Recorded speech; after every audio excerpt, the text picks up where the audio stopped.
Buen día, Caro, buen día a la querida audiencia de Radio María y qué bueno que hayas elegido este tema para recordar una epopeya. Y no exageramos, La porque verdad. sigue causando admiración 207 años después, porque estabas contando a la audiencia que la campaña de los Andes, el cruce de los Andes comenzó por estos días, 17, 18, 19 de enero de 1817 empezaron a salir en distintas columnas porque eran 5.200 soldados, claro, el ejército más grande reunido en América en toda la historia. Claro. Entonces había que cruzar esas altas cordilleras, trepar a los 4.500, 5.000 metros de altura, una proeza que hasta hoy, por eso decía 2 siglos y chirolas después, Sí. sigue causando admiración. No en vano, el cruce de los Andes es una de las, forma parte de la historia universal. En las academias Claro. militares del mundo se lo recuerda y se lo estudia como una de esas hazañas, qué sé yo, parecidas a las de Napoleón, a las de Aníbal cuando cruzó los Alpes, todo eso, ¿no? Claro, porque tengamos en cuenta ahora nosotros con el tema de la tecnología y bueno, y las vías de transporte, en un ratito estamos del otro lado de la cordillera o en un ratito sabemos a dónde llegar, pero tengamos, en esa época fue una gesta heroica, como decís. Tal cual. Vos sabés, Caro, que los amigos que nos están escuchando en la zona cordillerana, en Mendoza, San Juan, Claro, La Rioja, sí, que son muchísimos, y les mandamos un saludo, saben muy bien que todavía hoy cruzar los Andes, con todo eso que vos estás diciendo, la nueva tecnología, hoy tenés un GPS que te impide perderte, tenés ropa térmica, tenés todos los adelantos. En ese momento no había nada de eso, y claro. por eso digo, y hoy cruzar la cordillera sigue siendo toda una hazaña, a caballo, a mula sería, porque como bien dijiste, el animal apto para Claro, es la trasladarse mula. en esas alturas es la mula. San Martín llevaba caballo, mirá, te hago un rápido repaso, Sí, llevaban 5.200 soldados, 10.000 mulas, 10.000 mulas, diez hay que mil. imaginarse lo que es eso, 1.600 caballos, pero no para montarlo. Los caballos los llevaban porque sabían que apenas pisaran el suelo chileno, el enemigo estaba esperando. Entonces eran caballos de pelea, que la pasaron mal. Los pobres llegaron la mitad de los caballos y en malas condiciones, porque el caballo no es un animal apto para esas tremendas alturas. La mula sí, aún así, también de las 10.000 llegaron 4.000 del otro lado. Y bajas humanas hubo también, porque el soroche, porque accidentes, precipitarse a un abismo, en fin, fue una cosa enorme, enorme. San Martín la planificó con esa precisión, obstinadamente como era él, hasta en los mínimos detalles, previó el paso de su ejército por 6 lugares distintos, desde La Rioja, el paso más septentrional, hasta el sur de Mendoza, el más austral, pero pensaba que el grueso de la tropa, las dos columnas principales, atravesaran los pasos de los Patos y Uspallata. Ajá, ¿Pero por qué 6? Estarán pensando ustedes. sí, Bueno, porque él quería crear confusión del otro lado, pues los realistas sabían que se venía el ejército de los Andes, pero no sabían bien por dónde le iba a aparecer. Entonces él, para sembrar esa confusión, planificó 6 pasos, pero los dos principales fueron los relevados por Álvarez Condarco, que días previos o tiempo previo a la campaña cruzó los Andes por uno de los pasos y volvió por el otro, poniendo en riesgo su vida, pues los sí. realistas lo podrían haber ejecutado cuando llegó a Chile por espía. Lo dejaron volver y él trajo en su cabeza, Álvarez Condarco, un relevamiento puntilloso de la cordillera y eso facilitó y permitió después el tránsito del gran ejército. Claro, porque ¿cómo comienza a gestarse todo esto? ¿Cómo se organiza? San Martín en 1814, 1813, 1814, después de crear el regimiento de granaderos a caballo y tener el bautismo de fuego en San Lorenzo, que lo vamos a evocar en breve, esa gran batalla que fue el debut del glorioso regimiento de granaderos a caballo, a San Martín lo destinan al ejército del norte, al ejército del llamado Alto Perú, que es la actual Bolivia, donde Ujú. ardía la guerra. Para entonces se habían realizado 2 expediciones fracasadas, la segunda al mando de Manuel Belgrano. Entonces, como San Martín era un militar de alta profesionalidad, dijeron, bueno, vaya usted.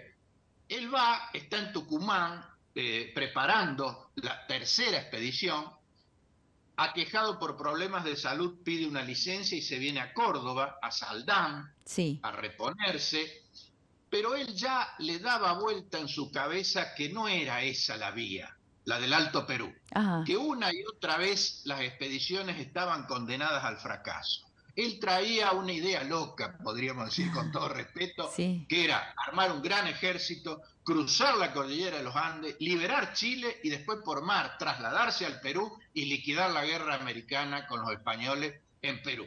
Esto es lo que él tenía en la cabeza, por eso te digo, Caro, 1814. Sí.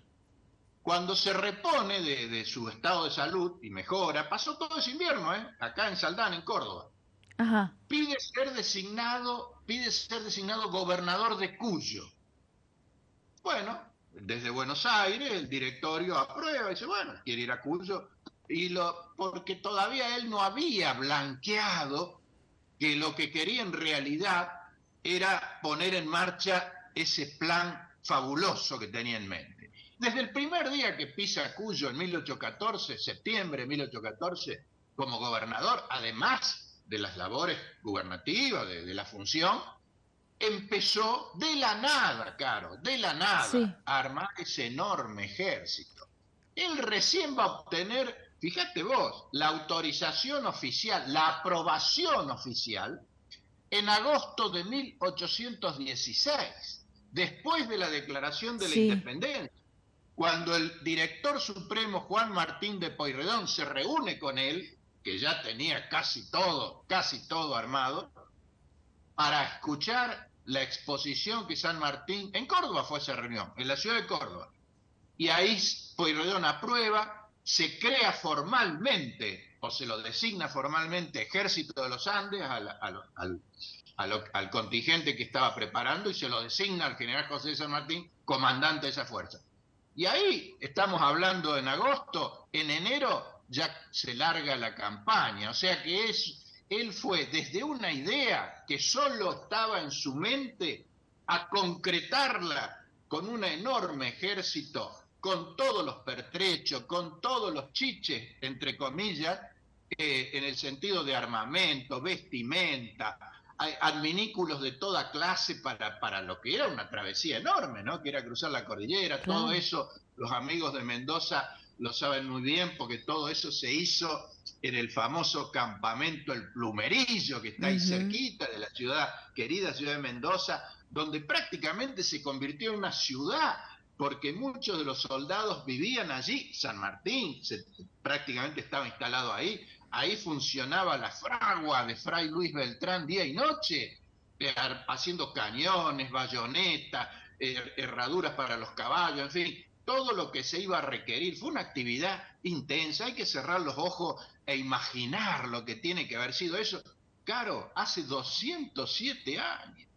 Claro, por eso hay que tener en cuenta el contexto histórico también, ¿no? Él esperaba, San Martín necesitaba, que se diera un paso que se venía demorando desde la Revolución de Mayo. Porque si bien había una guerra desatada en varios frentes, con los realistas, no se había declarado la independencia. Y no era una cuestión, un detalle formal. Era fundamental porque él iba a pasar a otro país. Recordemos que Chile no era parte del antiguo virreinato del Río de la Plata. Chile dependía, la Capitanía General de Chile, del Sí. virreinato del Perú.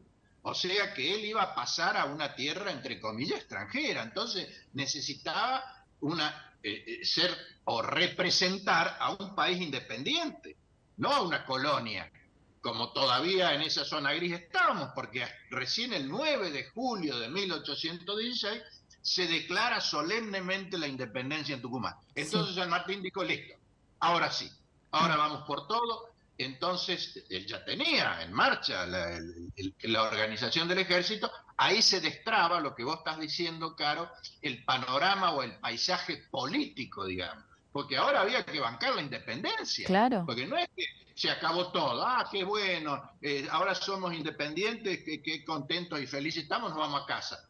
No, Mm. fue como una provocación mayor a la corona española que seguía decidida a recuperar las viejas colonias, sobre todo después que Fernando VII vuelve al trono, porque había Sí, estado preso de Napoleón Bonaparte o destituido por Napoleón Bonaparte, vuelve al trono con unas ganas locas de recuperar las colonias americanas. Ese fue el momento crucial en que la epopeya de los Andes salva la causa independentista, porque de no haber sido así todo volvía a marcha atrás. Y esto claro. se lo debemos a San Martín y a todos los héroes conocidos y anónimos que fueron parte de esa gran gesta patriótica.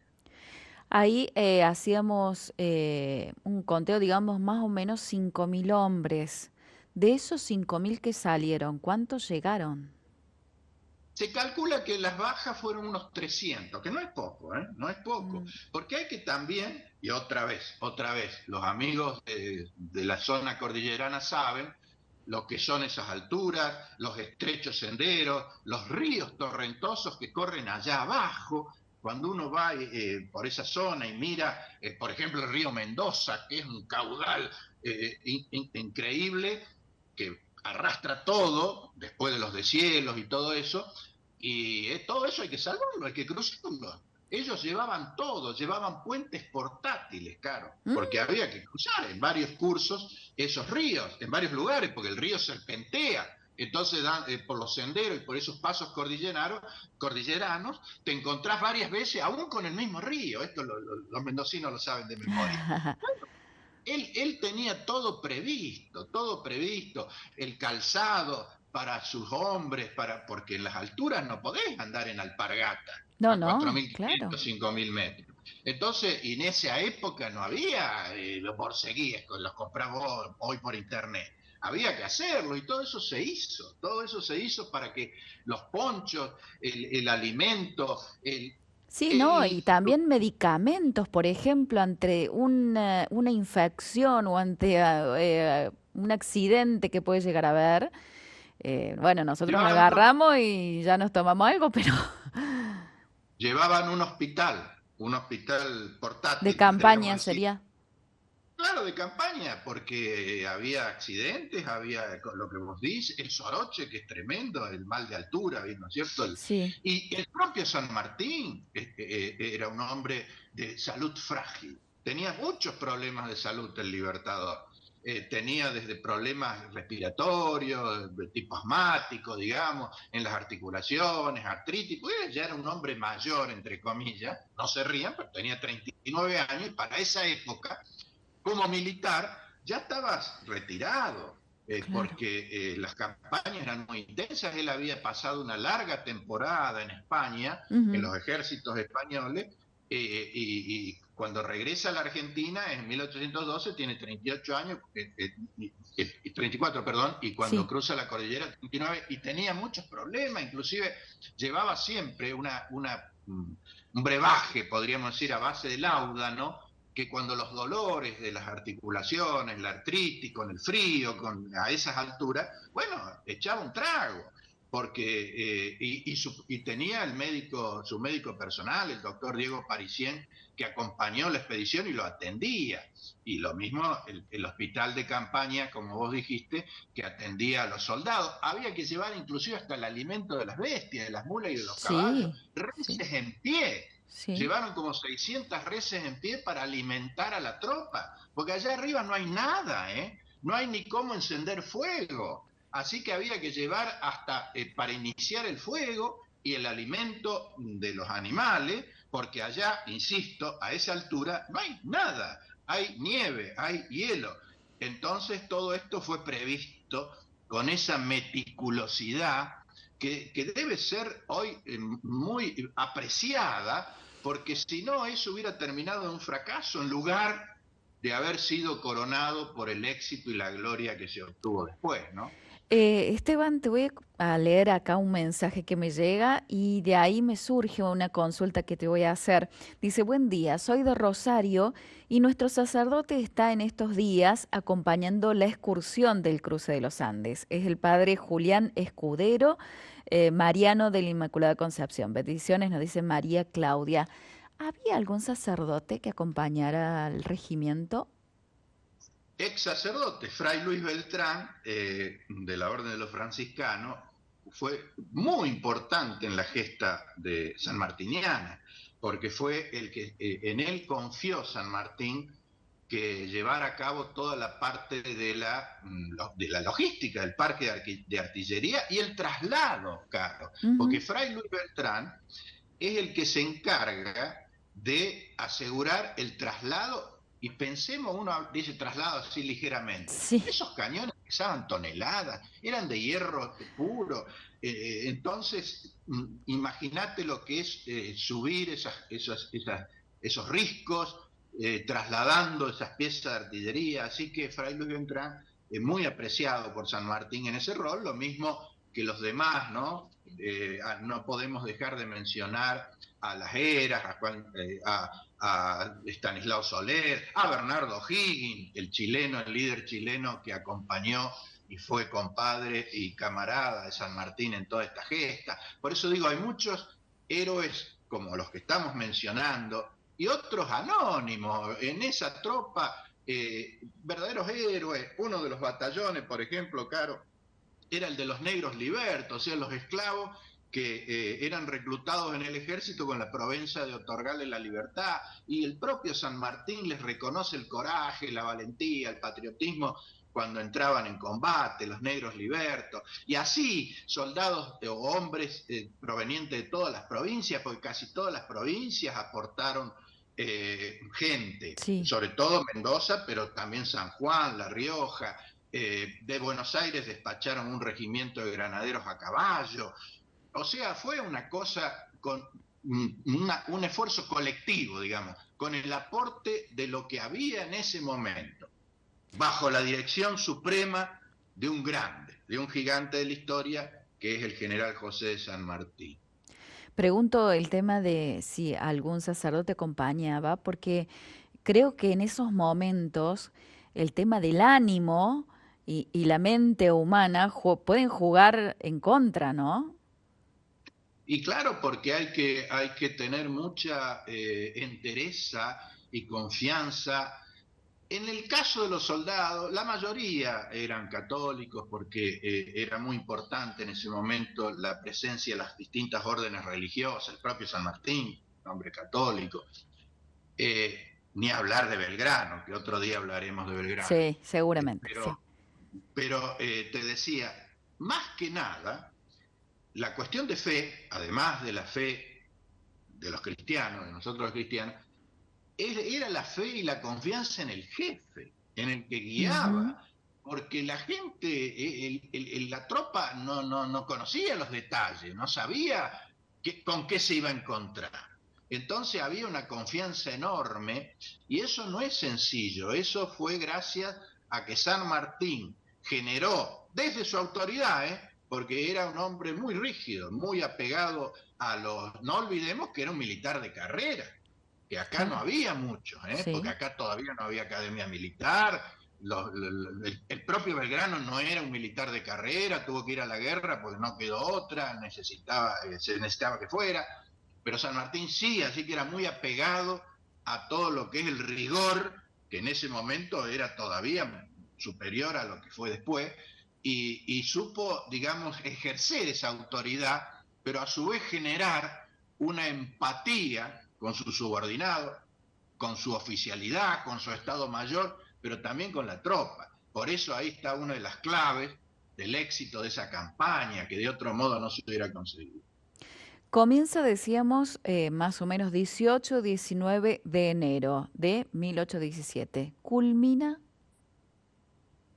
¿Cuándo termina? ¿Cuándo llegan? Bueno, San Martín tenía en mente que más o menos la travesía podía durar entre 3 y 4 semanas. Lo escribe, lo deja por escrito. Él no dejó memorias el Libertador como otros personajes, pero sí mucha correspondencia. Ajá. Entonces, gracias a Dios se conserva la correspondencia que mantenía por esos días con su amigo de siempre, Tomás Guido, y con Godoy Cruz, el diputado mendocino que en ese momento estaba en el Congreso de Tucumán. Entonces la correspondencia que se cruzaba con ellos permite atisbar, pero nos permite a los historiadores comprobar que ya él tenía esa idea de entre 3 y 4 semanas, se dio en 3 semanas, porque como bien dijiste, por ejemplo, la columna, una de las dos columnas principales, la de Las Heras, que dirige la columna que va a ir por el paso de Uspallata, sale el 18 de enero del campamento del Plumerillo. Y la columna principal, la segunda, que la encabeza el propio San Martín, que va a ir por el paso de los Patos, sale el 24 de enero. Y fíjate que el 8 de febrero ya están del otro lado. Realmente extraordinario. Claro. Y ahí nomás se produce el primer combate, porque llegan el 8 a los valles de Chile, y el 12 en Chacabuco, en la cuesta de Chacabuco, tenemos la primera gran victoria del ejército de los Andes. O sea que fue una cosa prodigiosa, que, bueno, respondía a una planificación que permitió que esto saliera de este modo, ¿no? Acá me hacen algunas consultas nuestros oyentes y quiero sumarlos porque está bueno. Dice, ¿había mujeres en la expedición? Había alguna que otra, una que era compañera o pareja de uno de los oficiales, porque San Martín no aceptaba mujeres en las... esa era una de las cuestiones de autoridad, Ujú. distinto a lo que fue después el tema de los caudillos, donde sí, en esos ejércitos irregulares, las mujeres formaban parte. Belgrano también era medio como San Martín en ese sentido, aunque tal vez permitió algún concurso de mujeres, como recordamos a Juana Zurduy, a Remedios del Valle. Había alguna. Hay una muy recordada, como te digo, pero no era el grueso, porque el grueso de las tropas, el 100% de las tropas eran hombres, y Sí, sí las mujeres, y esto corresponde decirlo, Caro, sí, tuvieron una activa participación en la organización, las famosas patricias mendocinas, claro. cosas hermosas de esas mujeres, de esas bravas mendocinas, grandes patriotas, que por ejemplo proveyeron al ejército de los Andes de la bandera del ejército. Uno de los últimos detalles que las mujeres mendocinas, dirigidas por Remedios Escalada, que era la Ujú. joven esposa de San Martín, ya madre de Mercedita, porque cuando parte el Libertador, Mercedita, su hija, la hija que tuvo con Remedios, había cumplido 5 meses, y esas mendocinas son las que se encargan de tributarle al ejército la bandera de los Andes, que felizmente se conserva, ¿no? Felizmente Sí. está ahí cerca de la Casa de Gobierno de Mendoza, y se la puede, bueno, se puede visitar y ver lo que era eso. Llegando ya a Chile, después, ¿se unen más? ¿Se le unen más personas al ejército para llegar a Perú? ¿Y Bueno, cómo es esa llegada a Perú? brevemente, entonces, el Sí. tema del concurso de los hermanos chilenos. En Chile hay una batalla donde todo vuelve atrás, es Rancagua, en 1815, donde los realistas vuelven a controlar Chile, que también había empezado un proceso independentista. Ahí la mayoría de los patriotas pasan la cordillera y se suman al ejército de los Andes. Ahí es donde viene O'Higgins. O'Higgins había sido uno de los líderes de esa patria vieja, como le dicen los hermanos chilenos a la primera experiencia, que cae en Rancagua, y Ujú. muchos vienen, por eso el ejército de los Andes es un ejército binacional. Algunos pueden decir, pero Tito no había naciones. No, pero Sí. eran de acá, digamos, de lo que había sido el virreinato y en ese momento eran las Provincias Unidas, y de Chile. Y después, cuando llega el ejército de los Andes, tiene fuerte apoyo de buena parte de la población, salvo algunas élites, como pasó en todas partes, ¿no? Élites que seguían de algún modo añorando el régimen colonial. El grueso se sumó, y la campaña que se inicia o después de los triunfos de Chacabuco y Maipú hacia Perú, se embarca en una flota chilena por mar, porque para cumplimentar su plan, una vez concluido la tarea libertadora en Chile, San Martín embarca su ejército rumbo al Perú, y eso se hace en una flota bancada por el gobierno de Chile, que ya en ese momento, después de haber logrado la independencia, lo ejerce Bernardo O'Higgins. Y no dejemos de decir, no lo dejemos de decir, que las autoridades de Buenos Aires prácticamente le habían como soltado la mano a San Martín. Ajá. Porque si bien Pueyrredón bancó y apoyó en la etapa final de la organización del Ejército de los Andes, ya en la etapa ulterior, que es la campaña al Perú, no tiene el apoyo de Buenos Aires. Tanto es así, Caro, Sí. que San Martín en Perú desembarca, declara la independencia, pero no logra concluir la tarea revolucionaria porque le faltó ese apoyo. Tal es así que en 1822, nos vamos un poquito más adelante, tiene que dar un paso al costado y dejar que digamos, ese cierre de la campaña continental lo ejerza Simón Bolívar, el otro libertador. Claro, claro. Bueno, Esteban, estaríamos horas charlando.